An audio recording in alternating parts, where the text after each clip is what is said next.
parece si nos ponemos de pie para compartir la palabra del Señor? Amén. Quiero que busquemos lo que tiene su Biblia en el primer libro de Crónicas, capítulo 13.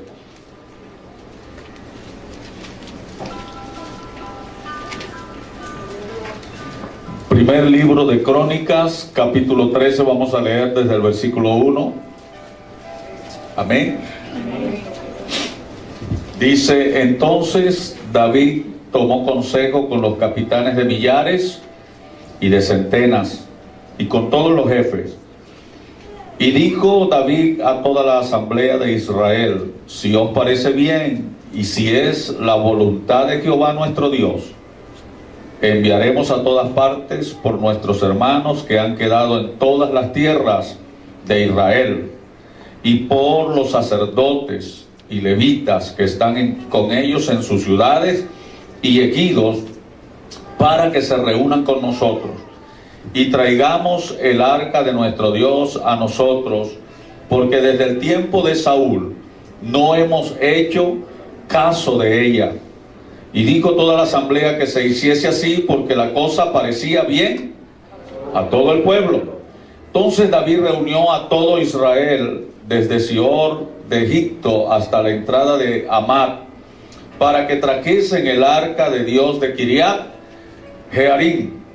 Y subió David con todo Israel a Baala de Kiriat Jearim, que está en Judá, para pasar de allí el arca de Jehová Dios, que mora entre los querubines, sobre la cual su nombre es invocado. Y llevaron el arca de Dios de la casa de Abinadab en un carro nuevo, y Usa y Ahío guiaban el carro. Y David y todo Israel se regocijaban delante de Dios con toda su fuerza, con cánticos, arpas, salterios, tamboriles, címbalos y trompetas. Pero cuando llegaron a la era de Kidón, Usa extendió su mano al arca para sostenerla, porque los bueyes tropezaban. Y el furor de Jehová se encendió contra Usa y lo hirió, porque había extendido su mano al arca, y murió allí delante de Dios. Y David tuvo pesar, porque Jehová había quebrantado a Usa, por lo que llamó aquel lugar Pérez Usa hasta hoy. Y David temió a Dios aquel día y dijo: ¿cómo he de traer a mi casa el arca de Dios?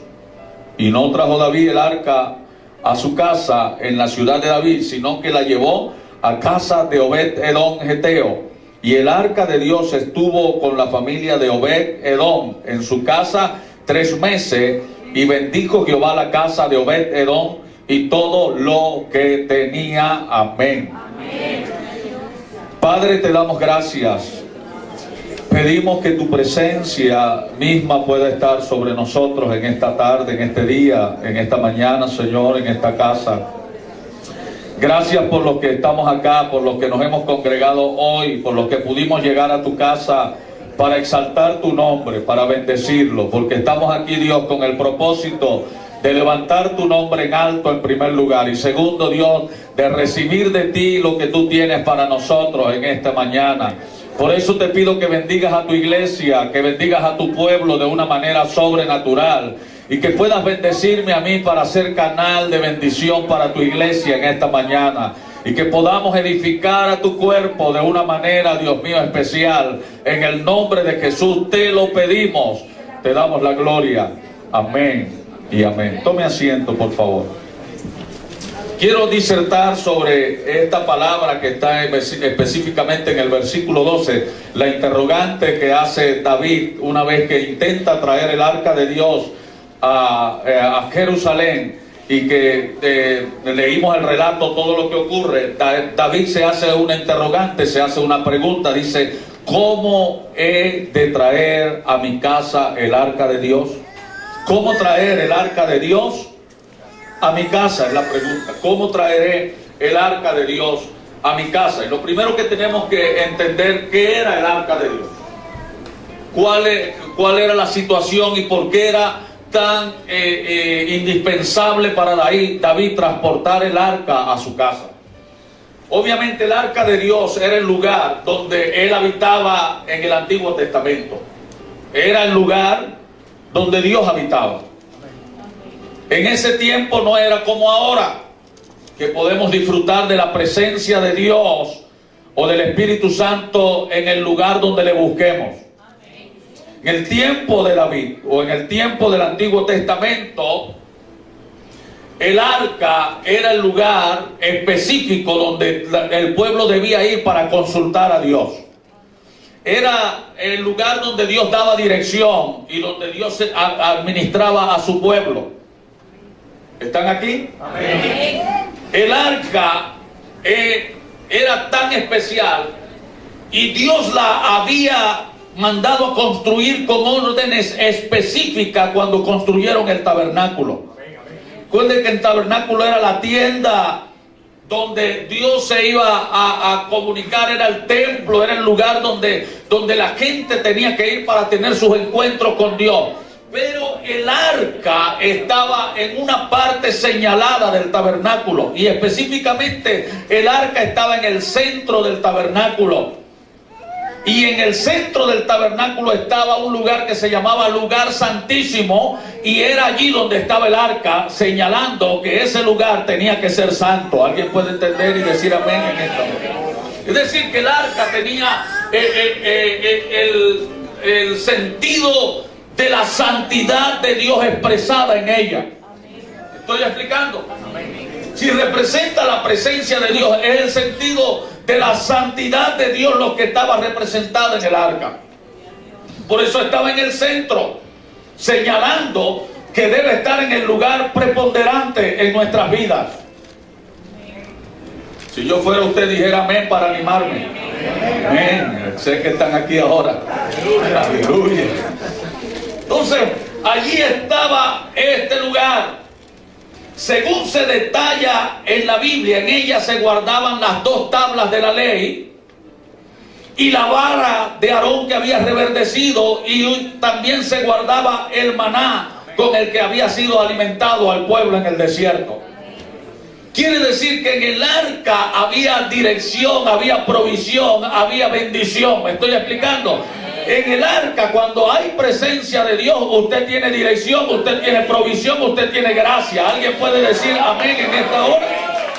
Así que según detalla la Biblia, el arca estaba hecha de madera de acacia negra, revestida por dentro y por fuera con láminas de oro puro. Medía aproximadamente 1,31 m de largo por 78 centímetros de ancho y de alto y ancho. Y tenía una guirnalda de oro que la rodeaba en su parte superior. A ambos lados llevaba los anillos por donde colocaban las varas para ser transportadas. ¿Aló? Los únicos encargados de transportar el arca era la tribu de Leví, que Dios había escogido para esto, señalando que el arca solamente podía ser transportada y llevada en los hombros de hombres. Eso nos debe hablar a nosotros también. ¿Aló? Debe hablar que los que traen la presencia de Dios deben ser hombres que Dios haya ungido y llamado para poder participar delante de lo que Dios va a hacer. ¿Alguien puede entender y decir amén?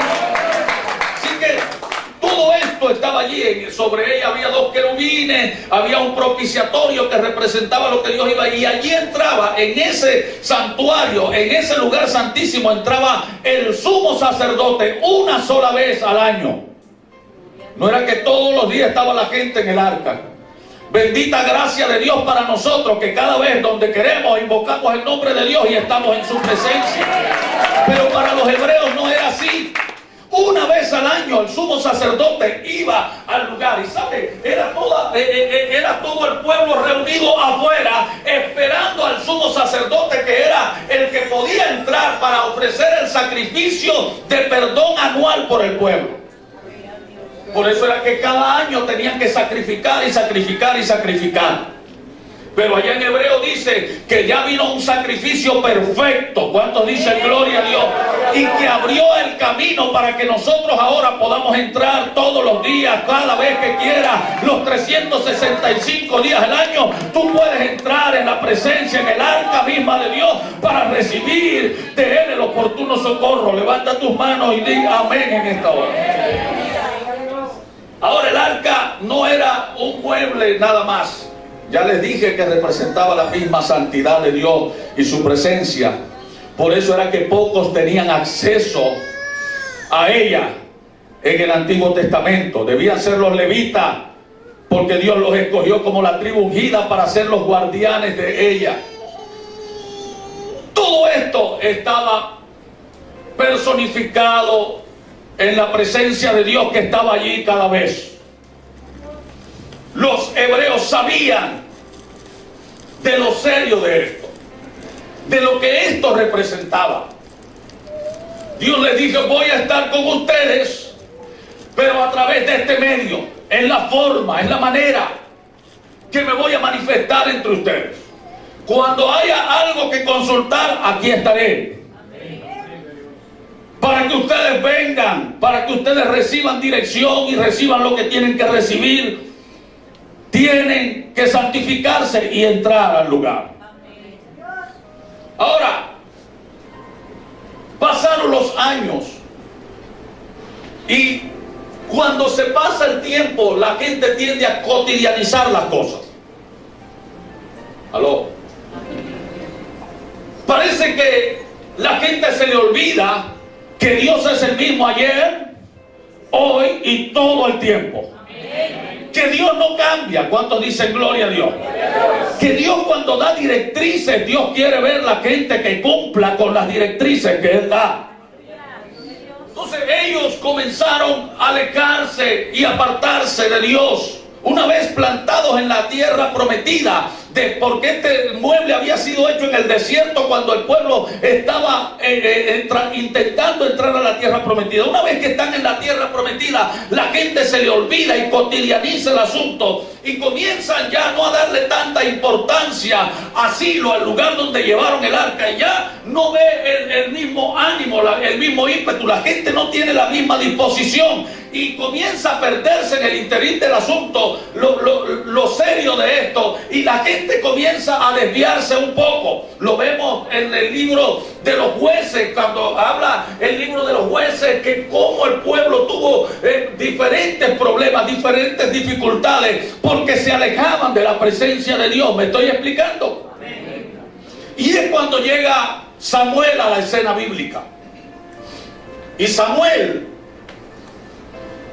viene con un triple rol,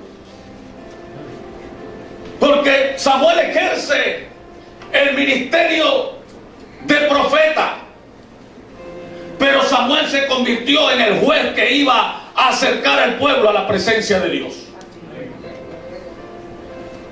Pero Samuel también ejerce el sacerdocio en Israel, de manera que Samuel está investido de una autoridad.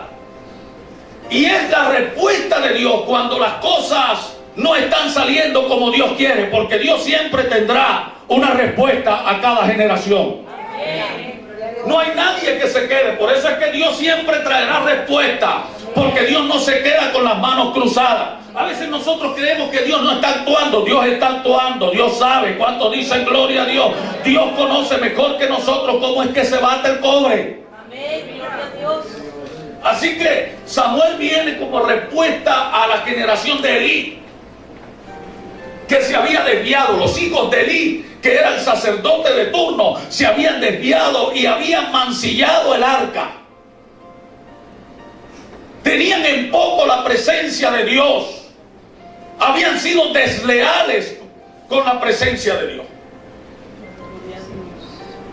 Y dice la Biblia, estoy haciendo todo este recuento para llevarlos hasta el pasaje donde leímos. Dice la Biblia en el capítulo 4 que cierto día Israel salió a la guerra contra los filisteos. Samuel, estoy en Samuel capítulo 4. Salió en la guerra contra los filisteos los derrotaron. Israel volvió derrotado porque Dios no los estaba respaldando. Entonces a alguno de ellos se le ocurrió la brillante idea de decir: esto es porque la presencia de Dios no va con nosotros. Entonces vamos a hacer algo, dijo uno de ellos. Llevémonos el arca a la batalla. Parecía muy espiritual, ¿sí o no? Se ve como muy espiritual. Pero tú no puedes manipular el arca a tu conveniencia. No es un anillo de suerte la presencia de Dios. No. No es que cuando truena es que te acuerdas del asunto, no. Cuando están pasando la dificultad es que la gente se acuerda que Dios puede ayudarle. ¿Me estoy explicando? No es así. Entonces ellos dicen, vamos a llevarnos el arca. Y todos dijeron, llevémonos el arca. Y se llevaron el arca. Lo que ellos no sabían es que eso no funciona de esa manera. Dios no es un Dios de desesperación, que solo quiere responder en tu desespero. ¿Me estoy explicando? Dios quiere estar contigo todos los días, los 365 días del año, ayudarte, bendecirte, darte la provisión. Alguien levanta su mano y dice amén en esta tarde, en este día. Entonces dice la Biblia que llevaron el arca y cuando llegaron allá, ustedes saben, hicieron una bulla cuando llegó el arca al lugar de la guerra, y los filisteos oyeron la bulla, porque hay gente así que hace pura bulla. Hay quienes son pura bulla. Hay gente que hace escándalo para tratar de hacer ver que la presencia de Dios está, pero no está por ningún lado. Alaba a Dios y disimula. Aleluya. Entonces estos filisteos hicieron pura bulla. Y gritaron tan duro que se oyó en el campamento, los israelitas gritaron tan duro que se oyó cuando llegó el arca. Mire, es que cuando la gente ve que hay algún movimiento, la gente se emociona, la gente grita, pero usted no sabe si Dios está en el asunto. Y ese día gritaron, y Dios no estaba en el asunto. Se asustaron a los filisteos, sí los asustaron. Pero ¿saben qué dice la Biblia? Que fueron a la batalla y los filisteos los vencieron y se llevaron el arca. Secuestraron el arca. Obviamente, el arca es la representación, porque la presencia de Dios nadie la captura. ¿Me estoy explicando? Alguien dice gloria a Dios. Y es aquí donde arranca el proceso del arca fuera de Israel. Se va el arca a los filisteos, y los filisteos entonces allá comienzan a manipular el arca. Y sabe, llega la noticia a Israel, el arca cayó en manos de los filisteos. Ahí estaba Elí, que era un hombre pesado, gordo, el sacerdote de ese momento. Le fueron a avisar, le dijeron que se murieron los hijos, se murió todo el mundo. A él no le pegó nada de eso. Cuando le dijeron a Elí que el arca de Dios estaba en la mano de los filisteos, la Biblia dice que Elí se cayó hacia atrás y se desnucó. Era muy pesado. No pudo soportar la idea de estar en Israel sin la presencia de Dios. ¿Me estoy explicando? Porque no se puede vivir sin el arca. No se puede vivir sin la presencia de Dios. ¿Alguien entiende lo que estoy diciendo en esta tarde o en este día? Dice la Biblia que entonces, ¿sabe qué ocurrió? Se fueron. Los filisteos con el arca y lo llevaron. ¿Y sabe qué hicieron los filisteos? Los filisteos, vamos a meter esta arca aquí en el templo de Dagón. Y la metieron, capítulo 5 del templo de Dagón. Y cuando estaba el arca en el templo de Dagón, al día siguiente, cuando los filisteos fueron al templo, la imagen de Dagón, el dios de los filisteos, estaba caída de boca ahí enfrente del arca. Y ellos se sorprendieron. ¿Qué pasó aquí? Levantaron la imagen, la volvieron a colocar y se volvieron ahí. Al día siguiente, la misma escena. Porque Dios pelea sus propias batallas. ¿Cuántos dicen gloria a Dios?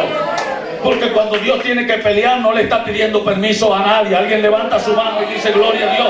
Porque Dios en los peores momentos es cuando Él saca a relucir todo su poder para hacerlo manifestar en cualquier lugar. Alguien levanta su mano y dice gloria a Dios. Y la Biblia dice que la imagen de Dagón se caía delante del arca. Y al día siguiente se cayó y la cabeza de Dagón cayó por un lado y el cuerpo por otro. Y los filisteos dijeron, hay algo raro aquí. Este Dios de los hebreos es diferente. Este pelea solo. ¿Cuántos dicen gloria a Dios? Este no necesita a la gente. Este tiene su propia defensa. ¿Y sabe qué hicieron los filisteos? Saquemos a ese Dios de aquí rápido. Mandémoslo para ir. Lo comenzaron a pasear por diferentes ciudades. 7 meses paseándolo. Lo mandaron por una ciudad que se llamaba Gad. Y la gente de Gad dijo, no me manden eso para acá. La gente se comenzó a enfermar de tumores y de no sé qué. Mándaselo entonces a Asdod. Y se lo mandaron a la gente de Asdod. Y los de Asdod dijeron, para acá tampoco. No lo queremos aquí. Manden. Hasta que al final a algunos se le prendió la luz. No, devolvámosle su gente. Devolvamos su Dios para allá. Mandémosle su Dios a los hebreos. Y es aquí, en ese capítulo donde se instaura aquello de que los filisteos no tenían la ley, cómo era que se transportaba el arca, que era en hombros. Por eso ellos hicieron todo. Ellos lo que dijeron es, vamos a pagarle, paguémosle el daño que hemos hecho con esto. Metan allí oro, metan piezas de oro para que vayan con el arca, y montemos el arca en un carro nuevo. Vamos a hacer algo nuevecito, algo bien bonito, bien preparado, y lo montamos sobre unas vacas que nadie las haya tocado. Me estoy explicando. Y que ellas vayan y se devuelvan. Veremos, las seguimos de lejos. Si eso va hasta Israel, quiere decir que Dios está en el asunto. Mírense cómo. Y es ahí donde se instaura aquello del carro nuevo. Y mandaron el arca con la gente de Israel, y ellos con las vacas en el carro nuevo le hicieron un carro, y ellos siguieron el arca, y el arca fue, las vacas fueron y llegaron hasta una parte de una población que se llamaba Bet-Semes en Israel. Y cuando los de Bet-Semes vieron que el arca estaba allí, dice que lloraron, agarraron las vacas, las sacrificaron allí a Jehová, y que detuvieron el arca en ese lugar. Ahora bien, aquí quiero comenzar el centro de mi prédica en esta hora. Dice que Saúl comenzó a gobernar a Israel en estos eventos. Ahora, Saúl gobernó a Israel, y Saúl nunca se preocupó por el arca. Todo el reinado de Saúl fue sin arca. ¿Aló? Por eso es que las consecuencias, aunque tenía buenas intenciones, aunque tenía un llamado especial de Dios, no quiere decir que Dios te garantiza su presencia si tú no lo anhelas, si tú no te preparas para buscarla. ¿Me estoy explicando? O sea, Dios te puede llamar. Fue un llamado sobrenatural de Saúl, sí fue. Hasta yo diría más sobrenatural que el de David. ¿Fue algo hermoso lo de Saúl? Sí fue. Pero ¿sabe qué ocurrió con Saúl? Que él nunca se interesó por el arca. Nunca estuvo pendiente de la presencia de Dios. ¿Alguien puede entender cuántos dicen gloria a Dios? No podemos, escúcheme bien, lo primero que tengo que decirle es que no podemos ser irresponsables al tratar con el arca de Dios. No podemos pretender tener la presencia de Dios si no la buscamos, si no nos interesamos por ella. Si no vamos nunca a un momento de comunión con Él. ¿Me estoy explicando? Hay gente que quiere que Dios se manifieste, que Dios los use, que Dios los bendiga, pero nunca están en la presencia de Dios. Escúchame bien, así no es el asunto. Aleluya. Hay mucha gente hablando de la presencia de Dios, pero sin responsabilidad. Y no se puede ser irresponsable en esto. Si tú quieres traer la presencia de Dios para que Dios sane y libere a tu familia, a tu generación, a tu ciudad, a tu comunidad, a tu barrio, tú tienes que dejar que Dios se manifieste, pero tienes que tener el lugar preparado para que la presencia de Dios venga. ¿Me estoy explicando? No puede haber manifestación de Dios si no nos interesamos porque Dios se manifieste.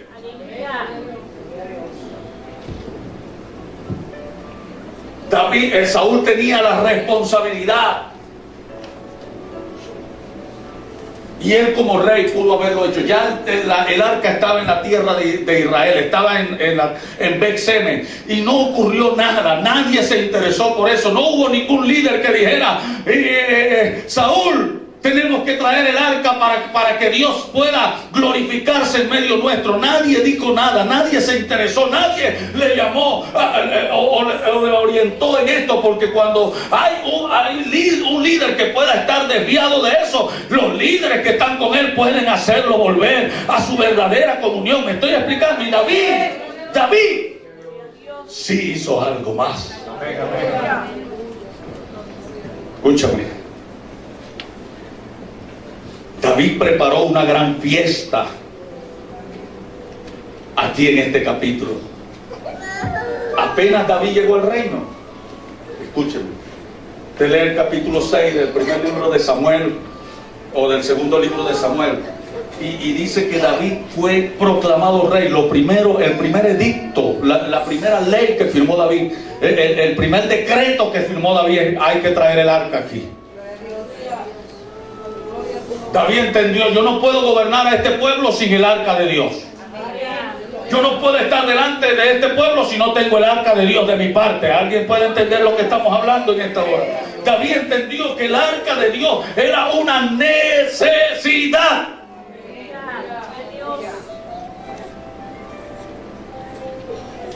Por eso David se equivoca en el primer intento, es cierto, se equivocó.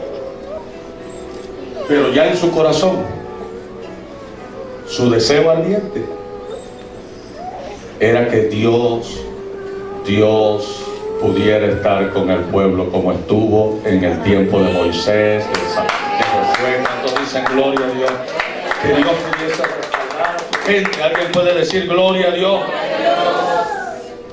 Dice en ese capítulo 13 que David preparó todo, convocó a la gente, preparó y le dijo a la gente: necesitamos que la presencia de Dios venga con nosotros. ¿Cuántos dicen gloria a Dios?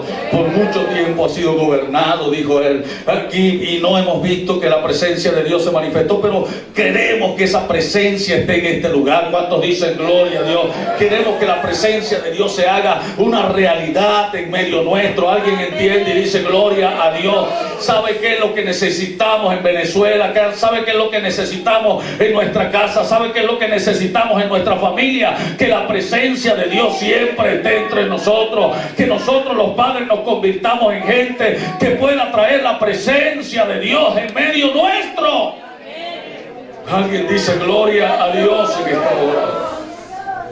Entonces David prepara a la gente, David prepara al pueblo para traer la presencia de Dios. En el capítulo 13 él le dice, él hace una preparación de todo lo que van a trabajar en ese momento de transportar el arca de Dios. Pero David, él, aunque se equivoca, él tiene una intención, y lo que quiero rescatar de David en este momento es que David, su intención siempre fue gobernar. Por eso es que David sabía, David conocía esa presencia. David mientras estaba pastoreando allá en el campo, él aprendió a amar esa presencia de Dios. Allí salieron aquellos salmos hermosos. Allí fue donde David compuso aquellas maravillas de salmos. En sus momentos difíciles, David siempre fue un amante de la presencia de Dios. Nunca dejó de amar su presencia. ¿Cuántos dicen gloria a Dios? Por eso lo decía en el Salmo 116: cuánto te amo, Dios, cuánto amo tu presencia. Alguien puede decir gloria a Dios. Y en el Salmo 63 David decía: oh Jehová, Dios mío, eres tú, de madrugada te buscaré. Mi carne tiene sed de ti, mi alma te anhela. Aunque esté en tierra seca y árida donde no haya agua, allí yo quiero buscarte. Alguien dice gloria a Dios. Es la necesidad de buscar la presencia de Dios. Sí, David conoce esto. Por eso tomó consejo de la gente, de los capitanes, de los centenas y de todos los jefes y de toda la asamblea de Israel. Y dijo: si les parece bien, vamos a enviar por ella, vamos a buscar. Y llamó a los sacerdotes y levitas con ellos en sus ciudades y ellos para que se reúnan con nosotros y traigamos el arca de nuestro Dios a nosotros. Porque desde el tiempo de Saúl no habíamos hecho caso de él. Qué error de Saúl.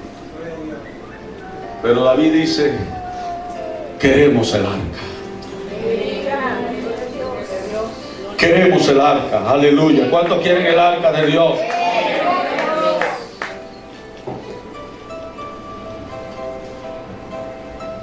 Todo el que sabe que la presencia de Dios es lo único que nos permite caminar en esta vida. Ustedes han caminado bajo una presencia de Dios todos estos años, gracias a Dios por eso. Porque Dios ha sido bueno en esta casa. Yo creo que Dios sigue siendo bueno con nosotros cada día. Amén. Porque es Dios quien instituye su presencia e instituye quienes llevarán su presencia sobre sus hombros en cada lugar. ¿Me estoy explicando? Es Dios quien hace las cosas como Él quiere. ¿Cuántos dicen gloria a Dios?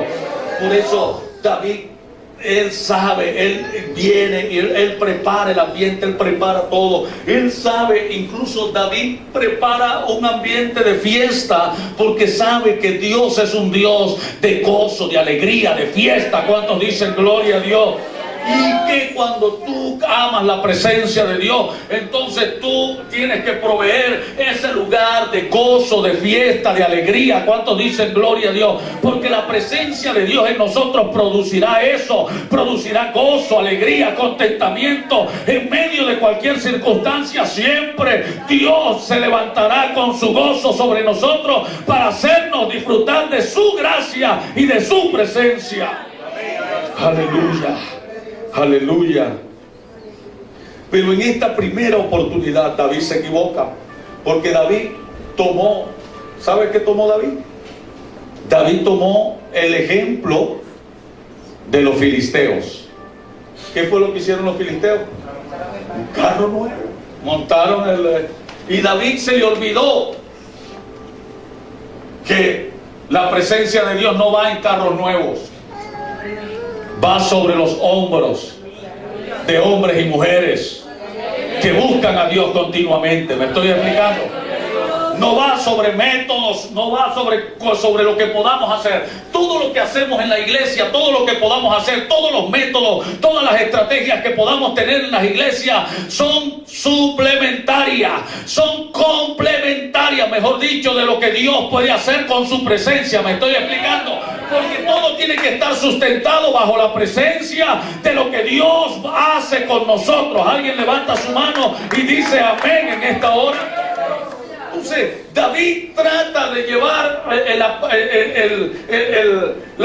arca en el carro nuevo, y no es en el carro nuevo. Por eso ocurre aquel momento aciago. ¿Qué fue lo que ocurrió? Que cuando él lo montó en el carro nuevo, obviamente los bueyes que él llevó, aunque eran tan nuevitos como los que habían mandado los filisteos, en la que mandaron los filisteos en el arca, eran tan buenos como eso, eran bueyes, eran mejores que las vacas que los filisteos habían usado. Sin embargo, no era la forma, no era la manera, no es la manera que Dios quería que ellos la llevaran. Me estoy explicando. Y es por eso que Dios tiene que tratar en ese momento duramente y cortar un deseo bueno, sano, que había en el corazón de David, pero tiene que detenerse en ese momento. ¿Sabes por qué se tiene que detener? Porque Dios corta inmediatamente cualquier situación, cualquier cosa que quiera hacerlo de la manera que Dios ha instituido y de la manera que Dios ordenó. ¿Me estoy explicando?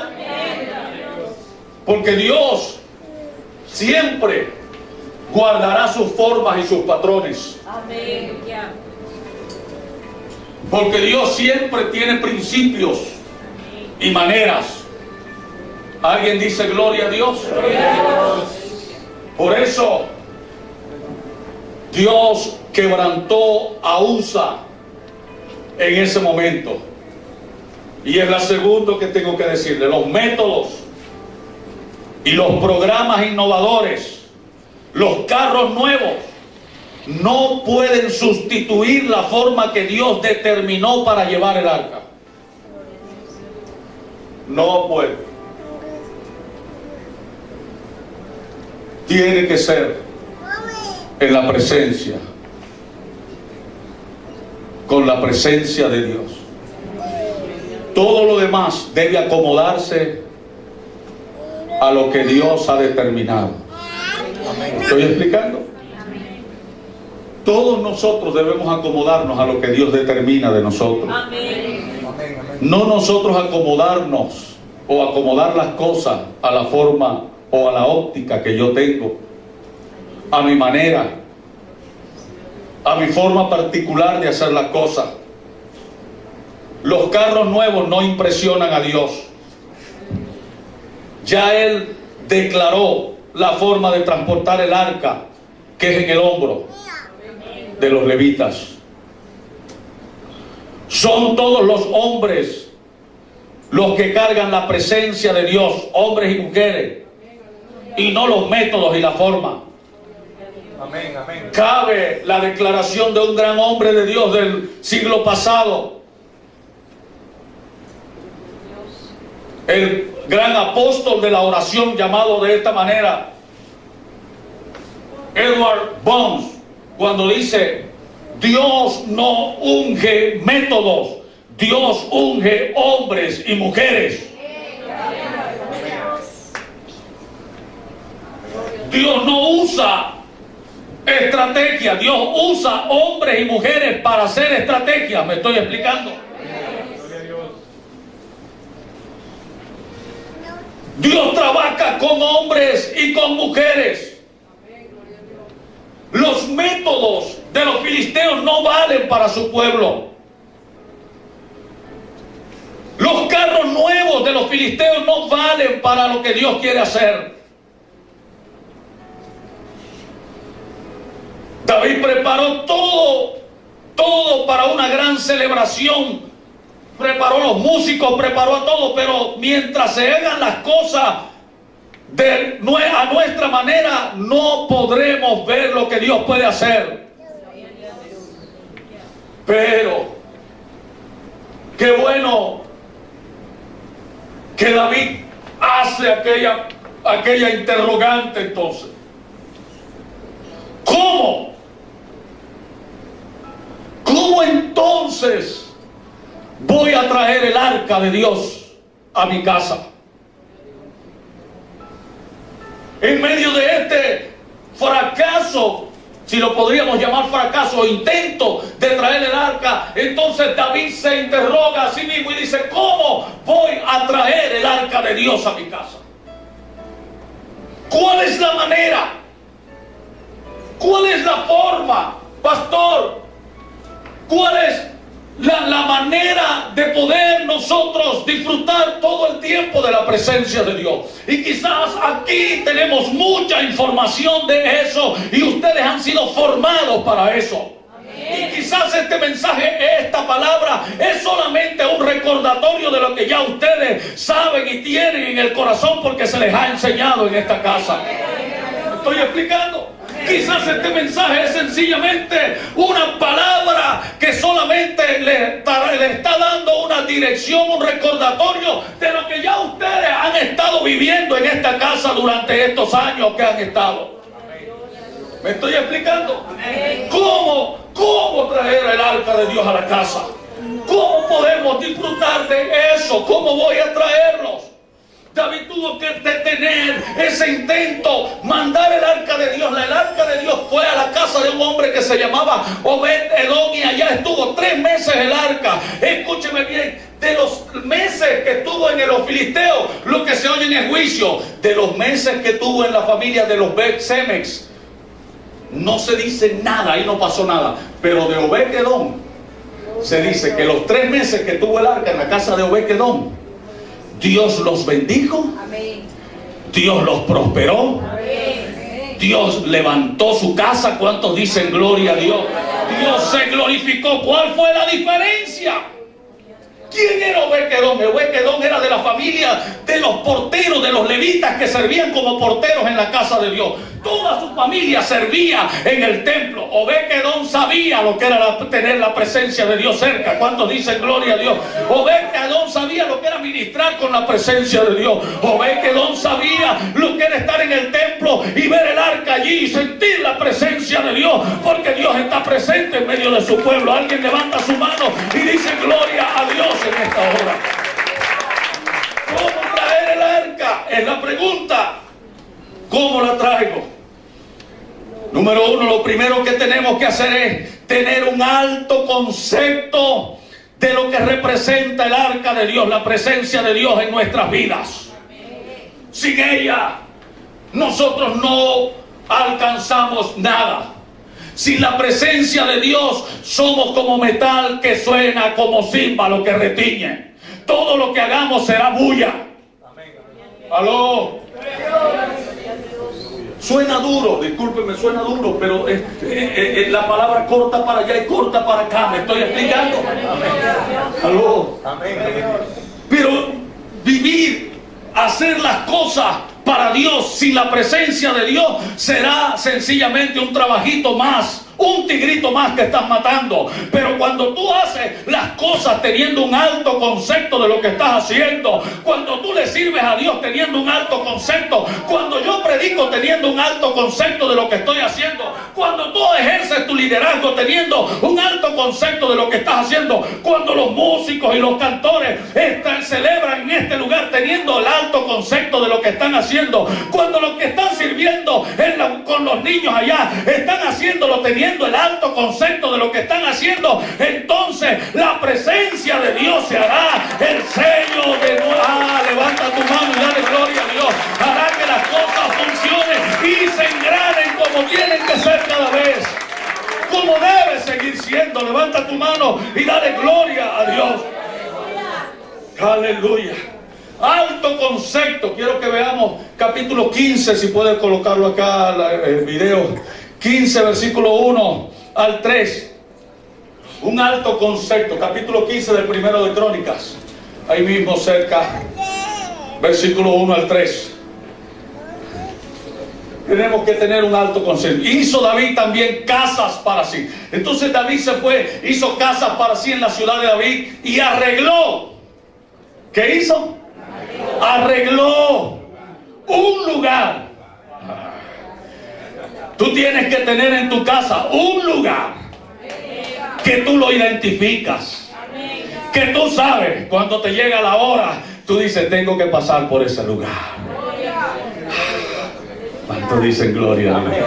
David arregló un lugar para el arca de Dios, para la presencia de Dios. Hay gente, bendigo esa gente yo la llamo la gente de la Cuarta República Evangélica. Esa gente nos enseñó a nosotros cómo es que se bate el cubre con la presencia de esa gente. Todo lo arreglaba con oración, todo te decía, pastor, tengo sed, vaya y ore, tengo hambre, vaya y ore, tengo escasez, vaya y ore, no consigo esto, vaya y ore, busque a Dios, que Dios es el que se va a encargar de usted. Me estoy explicando. Nos decían siempre, tienes que tener, eso nos enseñaba, tienes que tener un lugar donde la presencia de Dios se comunica.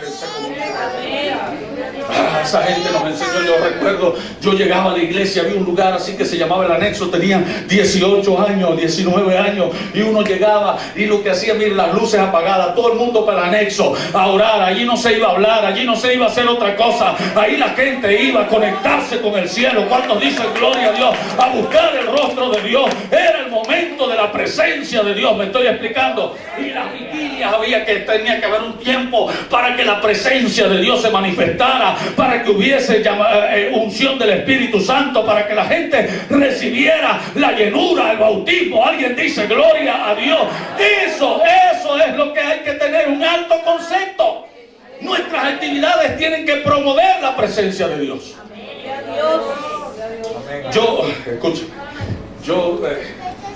Hay cultos que hacemos para amigos y uno tiene que trabajar en base a los amigos que tiene invitados, ¿cierto?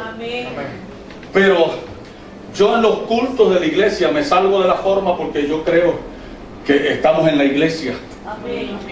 Y aquí no me importa que se se me despeluque el cabello.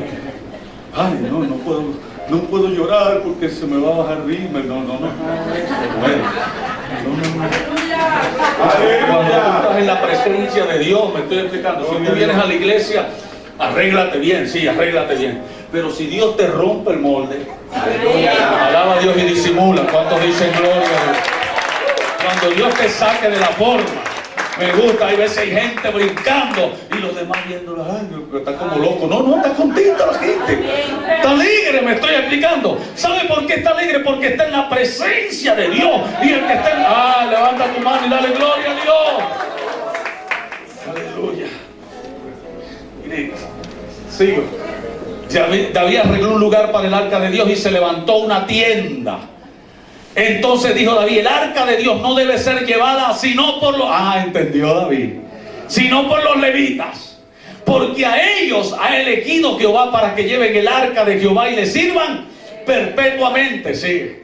Y congregó David a todo Israel en Jerusalén para que pasasen el arca de Jehová a su lugar, el cual él le había preparado.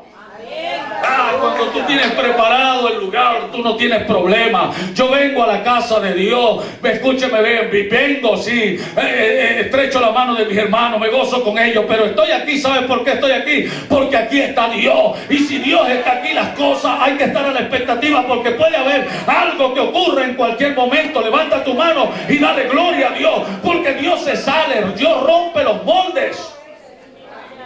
David, cuando preparó eso, dice la Biblia, la segunda oportunidad ocurre que David viene, se preparó una banda esa vez, pero ahora con los levitas, montado el arca sobre los levitas. Y David dijo, ahora lo vamos a hacer como es el asunto. Y yo voy de primerito como el rey. ¿Cuántos dicen gloria a Dios? Y ahí es donde ocurre aquella famosa situación donde David viene danzando con las danzarinas al frente y con todo el mundo. David danzando, cualquiera dice, ay, el pastor se volvió loco. Mírenlo cómo está ahora danzando y brincando. Así mismo dijo Mical cuando vio a David. La esposa de David se asomó por allá afuera. Mical lo que no sabía, porque ella nunca vio eso en su padre Saúl. Nunca vio que Saúl, nunca lo vio. Ella pensó eso como que se estaba rebajando el rey. ¿Cómo es posible entre todas esas doncellas? Y él viene brincando allí. ¡Qué desfachatez del rey! Excuse me, Mical. Y hay gente como Mical que cuando no entienden lo que está pasando, no juzgue lo que está viviendo otro en la presencia de Dios. Me estoy explicando, porque tú no sabes lo que Dios está haciendo.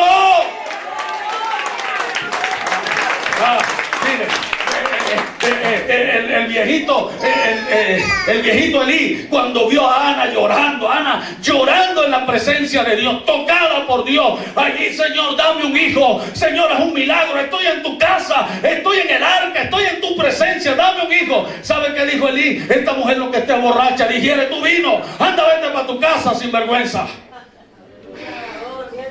No entiendes, Elí, no entiendes. Pero qué bueno cuando hay gente, escúchame, Ana se pudo haber rebelado contra el pastor Elí.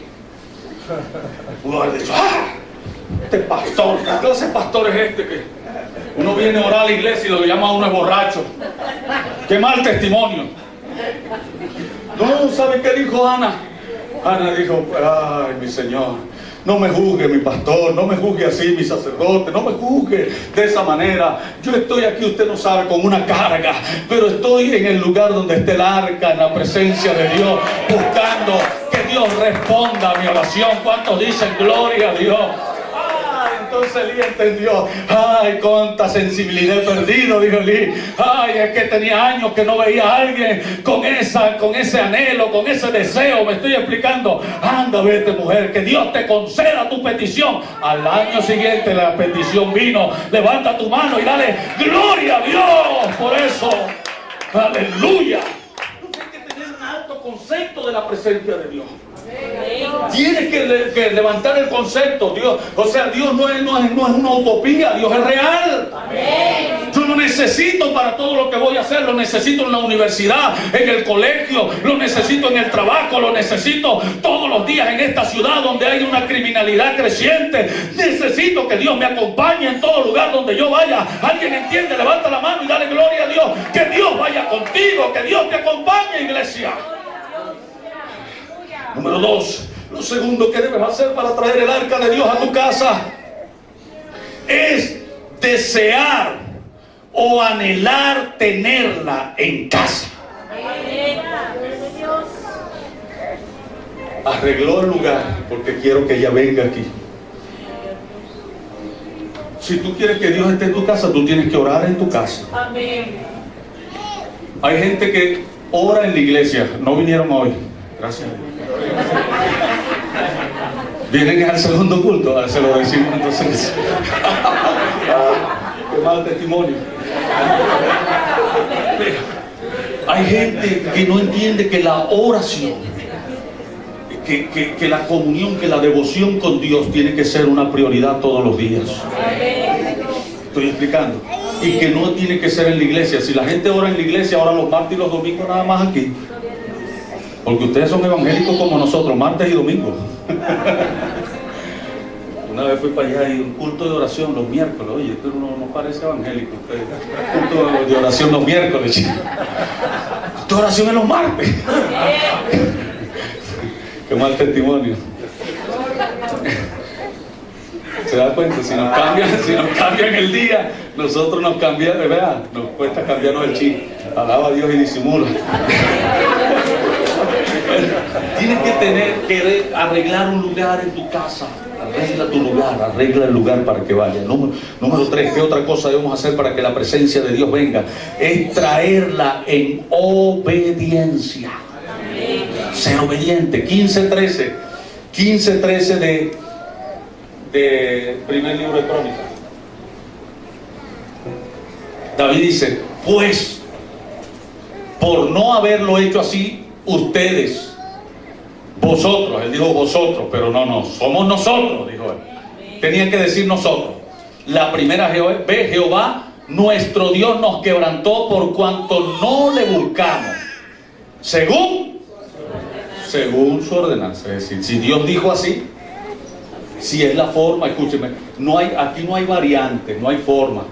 Dios es santo y Dios todo el tiempo va a ser santo. Amén. Nosotros cambiamos, quizás podemos cambiar estructuras, normas, estrategias y cuestiones aquí, pero los principios de Dios no varían en todo el tiempo.